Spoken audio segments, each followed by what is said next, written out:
The problem I'm describing here is that we have two categories of books in this case, right? We have those written by people like ourselves, just endlessly open for criticism and conjecture, and those written by invisible, omniscient entities. But I would presume that if these religious systems weren't codified in books, if they were still just enacted or dramatized, you'd have the same objection. It's not the fact that they're in books that's relevant. Well, no, but it is the dogmatism. It's the fact that we can't jettison the bad parts. Okay, it's the dogmatism. Okay, so to me, that's the same as the problem of structure. Now, here's the problem, I think, with the way that your argument is laid out. And I'm not saying it's wrong. It seems to me that this is a place where it needs to be developed, because I see that the attempt that you make to derive the world of value from the world of facts as justifiable given what it is that you're attempting to do, which in principle is to make the world a better place. But there's a massive gap in there. It's like, how do you do it? Because the objection that you place on my reasoning, let's say, which is, well, the problem with these texts is that there's an infinite number of interpretations, and which of them how can you determine which of those is canonically correct, is exactly and precisely the same criticism that can be levied against your attempt to extract a world of value from the domain of facts.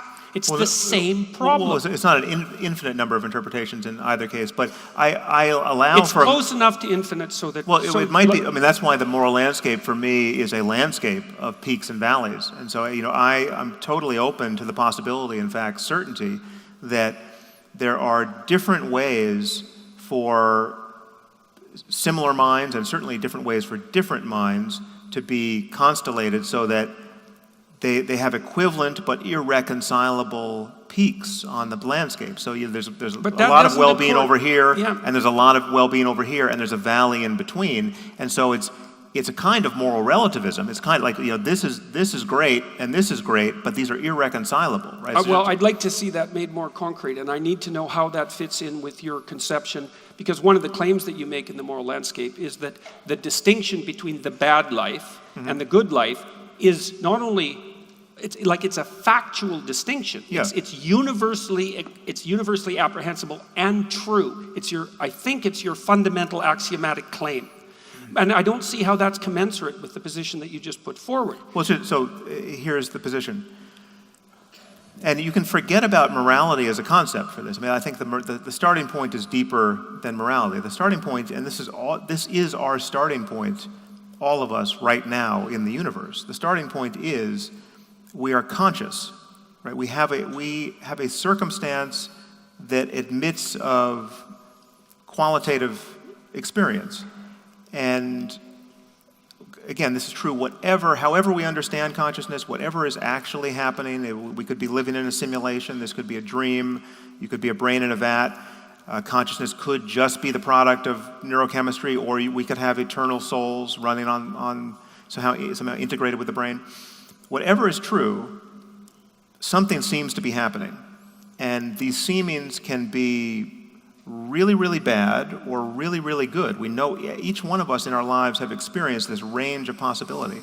And yes, there are caveats here. There are hard and painful experiences that have a silver lining, right? That give you some other capacity where you could say, well, that really sucked, but I'm a better person for it, right? And we can understand what it means to be a better person for it in terms, again, of this range of experience, which I'm calling, subsuming all of this, the positive end of this as well-being, which is to say that I'm a better person for it because now, having endured that ordeal, I am capable of much greater compassion, or I appreciate my life more. The cancer made me a better person. Now that I'm cured, I value each moment of life more than I ever did.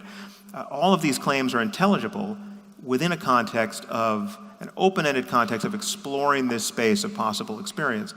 So what I'm saying is forget about morality, forget about right and wrong and good and evil. What is undeniable is that what we have here is a navigation problem. We have a space of possible experience. And again, this is not just a human problem, this is a problem for any possible conscious mind.